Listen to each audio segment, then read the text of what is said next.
జై శ్రీరామ్. నేను మౌనికా శంకర.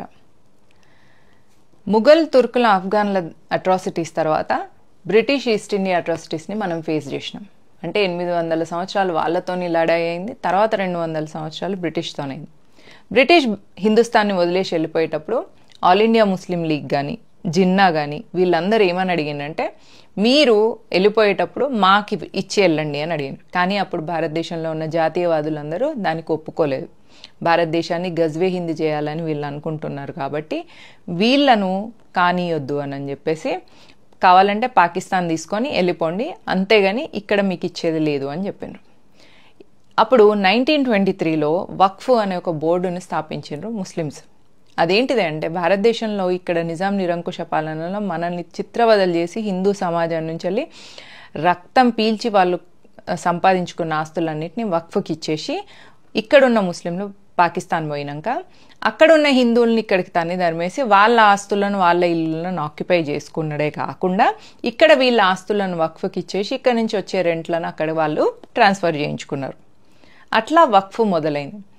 వెళ్తూ వెళ్తూ ముస్లింలందరూ ఏమని ఛాలెంజ్ చేసినంటే, హస్కే లేంగే పాకిస్తాన్, లడ్కే లేంగే హిందుస్థాన్. అంటే ఇప్పుడు మేము కేక్ మొత్తం కావాలి అని అడిగితే మీరు మాకు ముక్కలు చేసిస్తున్నారు కదా, సరే ఈ ముక్కలు తీసుకొని మేము ఈ క్షణానికి కాంప్రమైజ్ అవుతున్నాం, కానీ భారతదేశంలో ఉన్న ముస్లింలందరూ కూడా హిందుస్థాన్ని గజ్వే హిందీ చేయడానికి పనిచేస్తారు. ఎట్లా? పాపులేషన్ జిహాద్ వల్ల. అంటే 4 పెళ్లి చేసుకొని 40 మంది పిల్లల్ని కానీ పాపులేషన్ పెంచుకొని సంఖ్యాబలంతో హిందుస్థాన్ని గజ్వే హిందీ చేస్తాం. నెక్స్ట్ లవ్ జిహాద్ ద్వారా హిందూ ఆడపిల్లల్ని తీసుకెళ్ళి వాళ్ళ పెళ్ళిళ్ళు చేసుకొని వాళ్ళతో ముస్లిం సంతతిని పెంచుకుంటాం. తద్వారా హిందూ సంతతి తగ్గుతుంది. నెక్స్ట్ ల్యాండ్ జిహాద్. ల్యాండ్ జిహాద్ అంటేనే ఈ వక్ఫ్. దీన్నే వక్ఫ్ అంటారు. ఇప్పుడు ఆఫ్ఘనిస్తాన్ అయిపోయింది, పాకిస్తాన్ అయిపోయింది, బంగ్లాదేశ్ అయిపోయింది. ఇక మిగిలిన హిందుస్థాన్ని గజ్వే హిందూ చేయాలన్న ప్లాన్తో 1923 నుంచి ముస్లిం లీగ్ 1947లో పాకిస్తాన్ వెళ్ళిపోయిన పని చేస్తూ వీళ్లకు తోడు దొంగలుగా కాంగ్రెస్ ప్రభుత్వం అయిపోయి మైనారిటీ అపీజ్మెంట్ చేస్తూ 1995లో వక్ఫ్కి లీగల్గా సూపర్ పవర్స్ ఇచ్చింది. ఏంటిది అంటే, waqf by a user is a waqf. అంటే ఇప్పుడు మనకి ఎల్బీ స్టేడియంలో ఇఫ్తార్ విందు జరిగింది ఇప్పుడు మొన్న తెలంగాణలో. ఆ ఎల్బీ స్టేడియంలో జరిగిన ఇఫ్తార్ విందు, ఒకసారి వాళ్ళు ఇఫ్తార్ విందు అక్కడ జరుపుకున్న కారణంగా వాళ్ళు ఇది వక్ఫ్ ప్రాపర్టీ అనగానే అది వక్ఫ్ అయిపోతుంది. దాన్ని వక్ఫ్ బై యూజర్ ఈజ్ అ వక్ఫ్స్ అంటారు.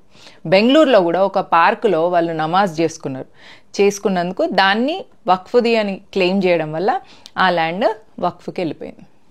ఇట్లా ల్యాండ్ జిహాద్ కింద చేస్తున్నారు.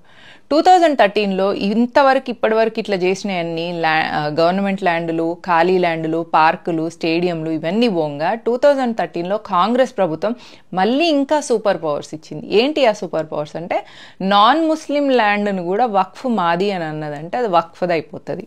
అంటే ఒక హిందూది ఎవరిదైనా ల్యాండ్ని, ఇప్పుడు మీరున్న అపార్ట్మెంట్ని వక్ఫ్ వచ్చేసి ఇది మాది అని అన్నదంటే మీరు దాన్ని ఖాళీ చేయాలి. ఎట్లా మేము ఖాళీ చేస్తాం? ఇప్పుడు ఎవరన్నా వచ్చేసి ఈ ల్యాండ్ మాది అని ఎవరన్నా అంటారా? అట్లా అన్నప్పుడు వాళ్ళు ప్రూఫ్లు చూపించాలి కదా అని మీరు అనుకుంటారు. 2013లో కాంగ్రెస్ ప్రభుత్వం వక్ఫ్కి కొన్ని సూపర్ పవర్స్ ఇచ్చుడే కాకుండా ఒక ముస్లిం కోర్టును కూడా ఇచ్చేసింది. అంటే ఏంటిదంటే వక్ఫ్ ట్రైబ్యునల్ అంటారు దాన్ని. అంటే అందులోపల ఇస్లాం గురించి తెలిసిన 2 వ్యక్తులు ఉంటారు, 2 ముస్లిం ఐఏఎస్లు ఉంటారు, 2 ముస్లిం ఎమ్మెల్యేలు ఉంటారు, 2 ముస్లిం ఎంపీలు ఉంటారు, 2 ముస్లిం ఎంఆర్ఓ డిపార్ట్మెంట్ తెలిసిన వాళ్ళు ఉంటారు, 2 ముస్లింలో బార్ కౌన్సిలింగ్ అడ్వకేట్స్ ఉంటారు. ఆ కోర్టుకి మనం వెళ్ళాలి. ఆ ముస్లిం కోర్టులో వీళ్ళందరూ ముస్లిమ్స్ దగ్గర మీరు చూపించుకోవాలి. ఇప్పుడు నేను మీ ల్యాండ్ని నాది అని నేను అన్నా అంటే నేను ప్రూఫ్ చూపించాలి. దాని బర్డెన్ ఆఫ్ ప్రూఫ్ నా మీద ఉంటుంది. ఎందుకంటే అది నేను నాది అంటున్నా కాబట్టి నేను క్లెయిమ్ చేయాలి, ప్రూఫ్స్ చూపించాలి.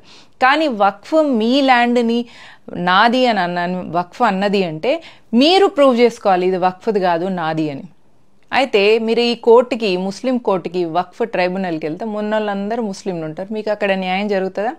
ఇప్పుడు మీ ఇంట్లో ఒక దొంగతనం జరిగింది, మీరు పోలీస్ స్టేషన్ పోయి కంప్లైంట్ చేయాలని పోయారు. అక్కడ ఉన్న మీ ఇంట్లో దొంగతనం చేసిన దొంగోడే అక్కడ పోలీస్ అనుకో, మీకేం న్యాయం జరుగుతుంది? అదే వక్ఫ్ కూడా మీ ల్యాండ్ని తీసుకుంటే అట్లే జరుగుతుంది.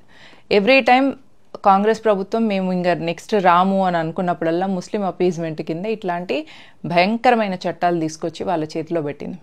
నెక్స్ట్ ఎప్పుడైనా మళ్ళీ కాంగ్రెస్ అమంగళం ప్రతీతం అవగాక ఒకవేళ తప్పిపోయి కాంగ్రెస్ వస్తే భారతదేశంలో ఉన్న హిందూ మహిళలందరూ బూర్కా వేసుకోవాలని ఒక చట్టం తెచ్చినా కూడా ఆశ్చర్యపోవాల్సింది లేదు.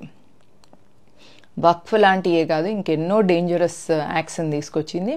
అసలు భారతదేశంలో ముస్లింలు ఎంత వైలెంట్గా ఉండడానికి కూడా కారణం కాంగ్రెస్ ప్రభుత్వం. సో మన దగ్గర ఉన్న ఒకే ఒక ఆప్షన్ కాంగ్రెస్ ముక్త్ భారత్.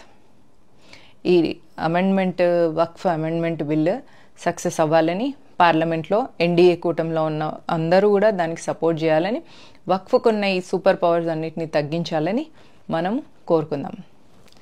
జై హింద్, జై భారత్.